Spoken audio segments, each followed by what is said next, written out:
في قناة أثر الزمان. بنحكي حكايات أبطال سابوا أثر عمر ما هيروح، قصص من التاريخ مليان عبرة، بطولة وإنسانية. لو بتحب التاريخ يبقى أنت في المكان الصح.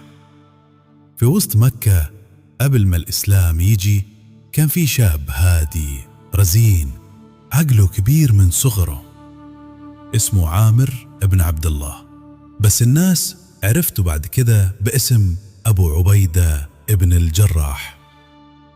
ما كانش صوته عالي وما كانش من الناس اللي بتحب تتصدر، بس كان جوا قلبه قوة وإيمان يخلوا الجبال تتحرك من مكانها.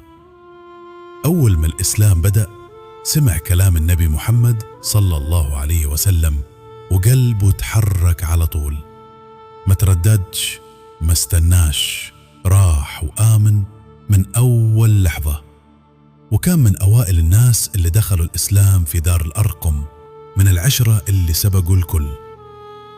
ومن أول يوم بقى من أقرب الناس للنبي، مش بس إيمانا، لا، حبا وثقة. تخيل النبي محمد صلى الله عليه وسلم قال عليه: لكل أمة أمين، وأمين هذه الأمة أبو عبيدة ابن الجراح. يعني لما ربنا يختار حد يكون رمز للأمانة والصدق في أمة كاملة كان هو. بس اللي يوجع إن أول اختبار لأمانته كان أصعب من أي حد يتخيله. في يوم من الأيام اتحط أبو عبيدة في معركة، وكان في وشه أبوه اللي لسه مشرك، وكان جاي يقتل المسلمين. وفضل أبو عبيدة يتفادى المواجهة، يهرب، يتراجع، مش قادر يضرب أبوه رغم إن أبوه بيهجمه. لكن في الآخر مفيش مفر، واضطر إنه يدافع عن نفسه. وفي لحظة مرة اضطر يقتل أبوه علشان يحمي دينه وأصحابه. وتخيل قد إيه الموقف كان صعب. بس رغم كده أبو عبيدة ما تكلمش، ما قالش أنا عملت ولا ضحيت، ما افتخرش بنفسه.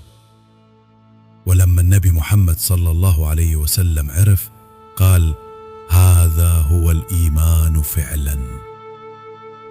وابتدى من اللحظة دي أبو عبيدة ياخد مكانة كبيرة أوي، مش بس في قلب النبي لكن في قلب كل مسلم. بس دي كانت مجرد بداية. أبو عبيدة لسه قدامه سنين من الجهاد والبطولات والمواقف اللي ما تتنسيش. ودي كانت بداية حكاية أمين الأمة، الصحابي اللي النبي محمد صلى الله عليه وسلم اختاره علشان يكون رمز للأمانة. لو استمتعت بالحلقة ما تنساش تعمل لايك، تشترك في القناة، تفعل الجرس علشان تشوف باقي حلقات السلسلة وقصص تانية من أثر الزمان. وقلنا في التعليقات ايه أكتر حاجة شدتك في قصة النهاردة.